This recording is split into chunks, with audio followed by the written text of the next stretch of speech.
जय श्री राधे, जय श्री कृष्ण, हर हर महादेव। भगवान तिरुपति बालाजी के मंदिर में जो लड्डू निर्माण होते थे, किस प्रकार से चर्बी से निर्मित घी के द्वारा उन लड्डुओं का निर्माण होता था, भगवान का भोग लगता था, हम सभी को वह भोग प्रसाद के रूप में प्राप्त होता था।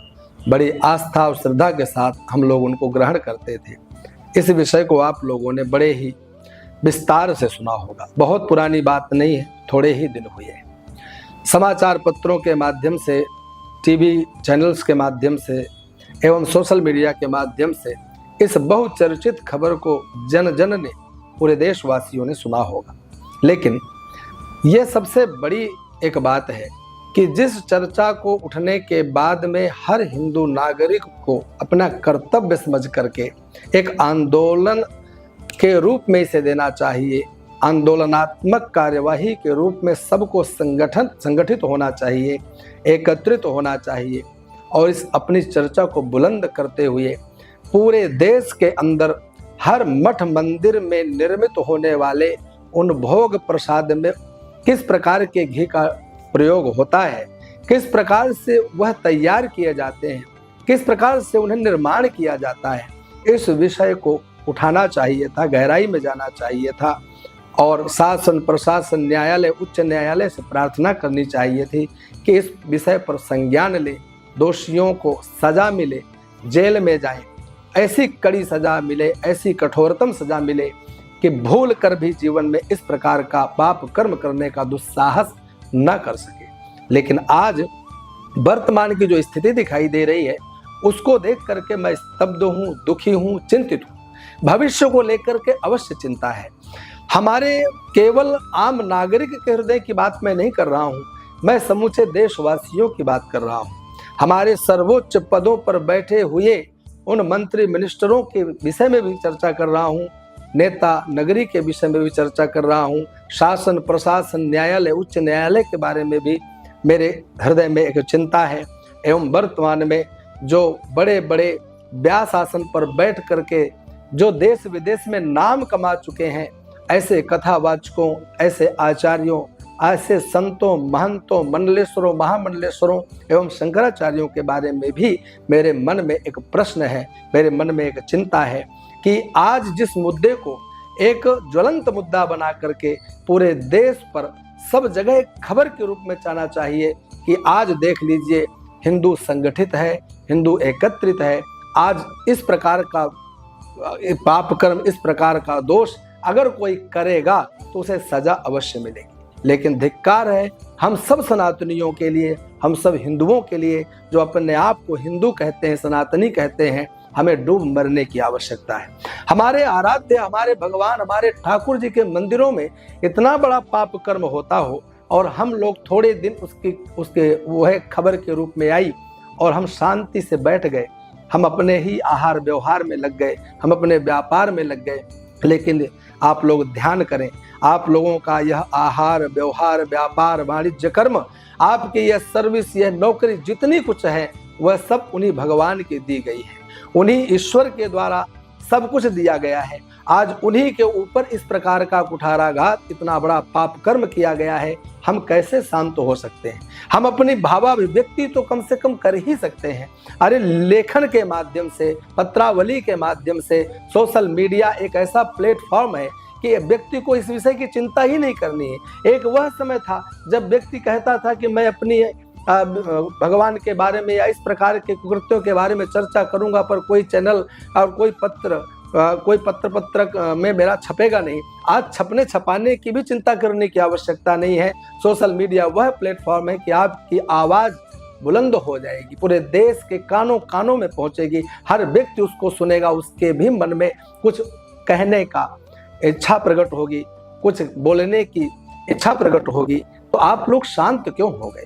हर कथावाचक अपनी कथा में इसको मुद्दा बना करके प्रस्तुत क्यों नहीं कर रहा है? हर व्यक्ति एक एक व्यक्ति को जागरूक करने का प्रयास क्यों नहीं कर रहा है? अरे केवल ये एक मंदिर की बात है क्या? अरे ये तो केवल चंद्रबाबू नायडू के द्वारा एक मंदिर के भोग प्रसादी का निरीक्षण किया गया है, परीक्षण किया गया है, तो ये बात खुल करके आई है। क्या यही है? एक ही मंदिर में इस प्रकार का पाप कर्म हो रहा है? नहीं, आज ही मैंने देखो एक खबर पढ़ी, और मुझे जो मैंने प्रारंभ में एक वीडियो के माध्यम से कहा था कि केवल एक मंदिर का मुद्दा नहीं हो सकता है। अगर सबका परीक्षण कराया जाए, टेस्ट कराया जाए, तो पूरे देश में लगने वाले जो भोग में प्राप्त होने वाले पदार्थ हैं उसमें इसी प्रकार के चीजों से ही भोग निर्मित होता है। चर्बी युक्त घी हमारे देश के अंदर ये सबसे बड़ा इस समय का प्रोडक्शन है, जो सबसे ज्यादा रूप में हर दुकान में, हर घर में पहुंच रहा है। पहले डालडा था जिसे वनस्पति घी के नाम से जाना जाता था, उसमें भी चर्बी प्रयोग होती थी। बड़े बड़े घी निर्माण करने वाली कंपनियां, उनमें भी कहीं ना कहीं अनेक प्रकार के केमिकल मिलाए जाते थे। हमारे उत्तर प्रदेश से लेकर देश के कोने कोने में अनेक ऐसी फैक्ट्रियां सरकारों के द्वारा जब्त की गई, ताला बंद किया गया, जो चर्बी से घी का निर्माण करती थी। विचार करिए, क्या हमारे मठ मंदिर सुरक्षित हैं? क्या पूरे देश के अंदर इस प्रकार के भोग प्रसादी का निर्माण नहीं हो रहा होगा? क्या केवल ये तिरुपति बालाजी तक सीमित रहेगा? नहीं, मैं समझता हूं अगर टेस्ट कराया जाए, परीक्षण कराया जाए, तो सब के सब बनने वाले भोग प्रसाद टेस्ट में फेल हो जाएंगे। कहीं ना कहीं वह गलत तरीके से निर्मित होने वाले घी के द्वारा ही उन भोगों का निर्माण होता है। हमारे वृंदावन हो, चित्रकूट हो, अयोध्या हो, काशी हो, देश का कोई तीर्थ हो, उन तीर्थों के अंदर मठ मंदिरों में जो नित्य प्रति भोग लगता है, उन भोग में प्राप्त होने वाले उन पदार्थों का, उन द्रव्यों का परीक्षण करना चाहिए। परीक्षण करोगे तब पता चलेगा कि ये केवल एक मंदिर का विषय नहीं, अभी तो पूरे भारतवर्ष का विषय है। इस विषय का एक मुद्दा उठना चाहिए और इस विषय पर हर सरकार को, हर मंत्री मिनिस्टर को विचार करना चाहिए।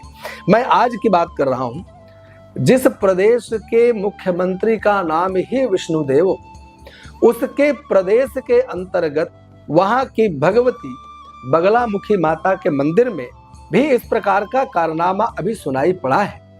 एक मजहर नामक मुसलमान की एक पोल्ट्री फार्म है, मुर्गा फार्म, जहां मुर्गा पालन किया जाता है। उसके अंदर मंदिर के भोग प्रसादी का निर्माण होता था, जिसे हम चिनौरी दाना, इलायची दाना बोलते हैं ना, उन इलायची दानों का निर्माण उस पोल्ट्री फार्म के अंदर हो रहा था। ये मैंने आज खबर सुनी है, सोशल मीडिया के माध्यम से सुनी है। और मैं बता देता हूं कि एक हिंदी वेबसाइट में मैंने ये खबर पढ़ी और उसमें हेडलाइन में छपा था कि एक मजहर नामक मुसलमान की पोल्ट्री फार्म है, जिसे हम मुर्गा फार्म कहते हैं, उसमें मंदिर के अंदर जो भोग लगता था उसके इलायची दानों का निर्माण होता था। वह कहाँ है? तो राजनांद गांव है, जिला है राजनांद गांव। उस जिले में डोंगरगढ़ ब्लॉक के राका गांव में, छत्तीसगढ़ में एक मंदिर है, जो 1600 फीट ऊंचे पहाड़ के ऊपर एक मंदिर है भगवती का।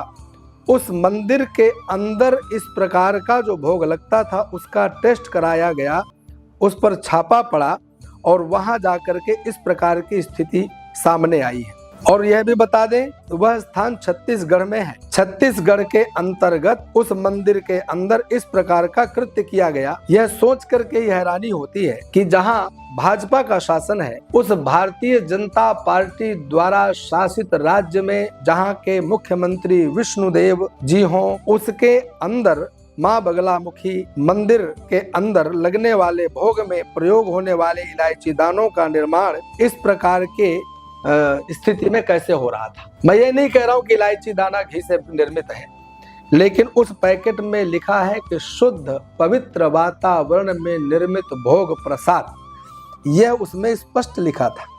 और वो मंदिर बगलामुखी माता का मंदिर है, माता बमलेश्वरी देवी मंदिर के नाम से वह मंदिर प्रसिद्ध है, आस्था का केंद्र है। महाराज विक्रमादित्य का उस मंदिर से बहुत गहरा संबंध है, अथवा यूं कहें कि महाराज विक्रमादित्य की वह इष्ट देवी के रूप में है। वह बगलामुखी, वह बमलेश्वरी देवी का संबंध उज्जैन से भी है। वहां पर दूर दराज से बड़े बड़े भक्त एकत्रित होकर के जाते हैं, माता बगलामुखी का दर्शन करते हैं, अपनी समस्त कामनाओं को पूर्ण करते हैं। चर्चा का केवल यह विषय है कि जो मैंने अभी थोड़ी देर पहले आप लोगों से कहा कि जो कार्य अभी तिरुपति बालाजी के मंदिर में हमें सुनाई पड़ा था, दिखाई पड़ा था, वह इस समय शांत हो चुका है। हर व्यक्ति के वाणी में तो आया, डिबेट का विषय भी बना, बहुत लोगों ने इसमें अनेक प्रकार के दोषारोपण भी किए, लेकिन वर्तमान में वह सब शून्य हो गया है, शांत हो गया है। और इस कार्य को, इस बात को अभी गए हुए ज्यादा दिन नहीं हुए और ये एक नई घटना सामने दिखाई दे रही है। छत्तीसगढ़ में माता बमलेश्वरी मंदिर में लगने वाले इलायची दाने का जो भोग है, वह इलायची दाने कहाँ निर्मित होते थे? वह निर्मित होते थे एक पोल्ट्री फार्म में, जो मुर्गा फार्म है, जहाँ मुर्गा पालन होता है, जहाँ मुर्गा कटते हैं, जहाँ मुर्गा बिकता है। ऐसे मजहर नामक मुसलमान की उस फैक्ट्री में इलायची दानों का निर्माण होता था। उन इलायची दानों के पैकेट में कोई एक्सपायरी डेट अंकित नहीं थी, परंतु उसमें एक लाइन जरूर लिखी थी कि शुद्ध पवित्र वातावरण में निर्मित इलायची दाने भोग प्रसाद, ऐसा छपा हुआ था। तो मेरा केवल प्रश्न यह है कि वो जो एक लाइन लिखी थी शुद्ध पवित्र वातावरण में निर्मित भोग प्रसाद, अब बताइए ये पोल्ट्री फार्म, ये मुर्गा फार्म शुद्ध कहाँ से है, पवित्र कैसे है, स्वच्छ कैसे है?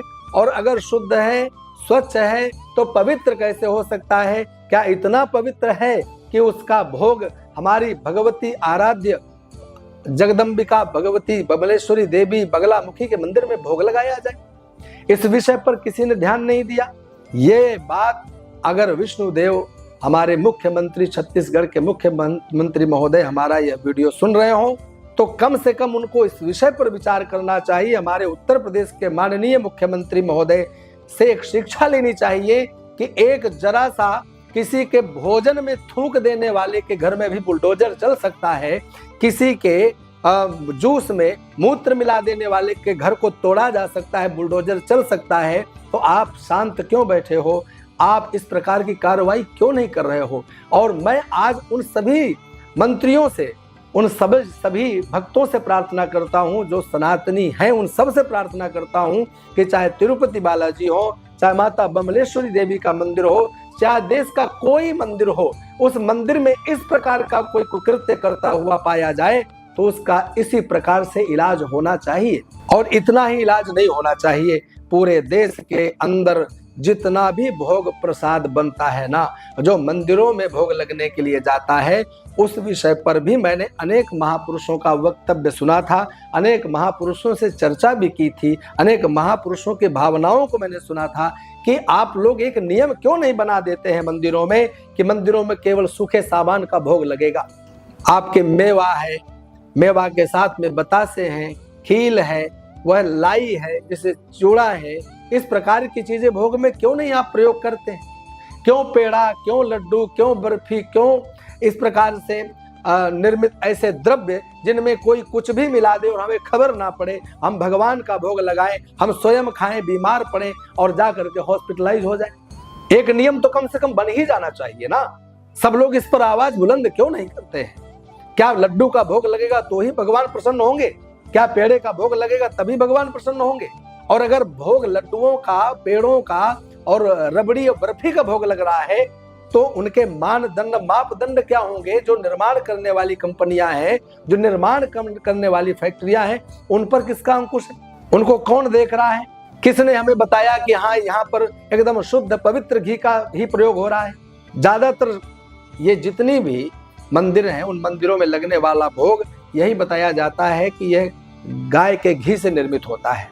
पर आपने देख लिया ना, तिरुपति बालाजी मंदिर में, वो भी इतना बड़ा मंदिर, इतनी बड़ी आस्था का केंद्र है कि केवल इसी देश का नहीं अपितु पूरे विश्व के कोने कोने से आस्थावान भक्त वहां पर दर्शन करने जाते हैं।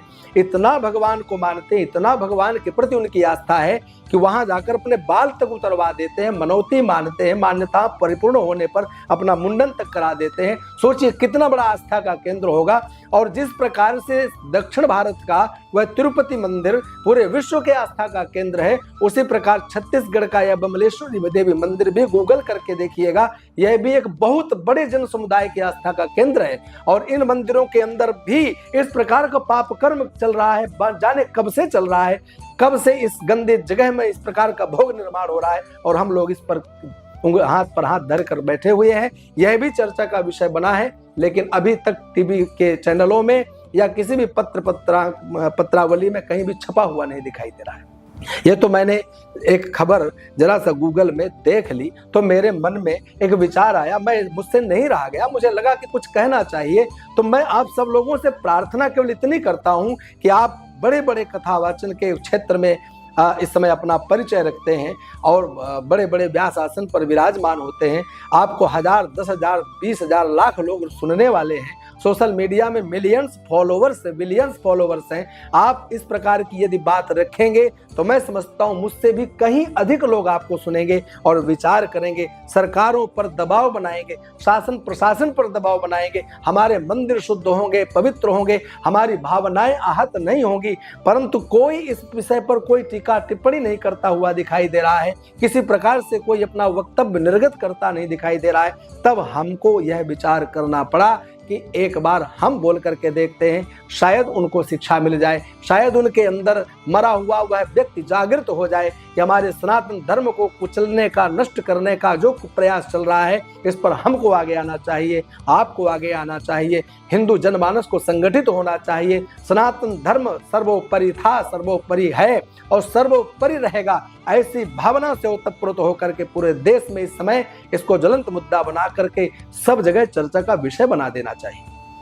सोच लीजिए, सरकारें मूक हैं, बधिर हैं, कोई इस विषय पर कोई कार्यवाही नहीं करते हुए दिखाई दे रहे हैं।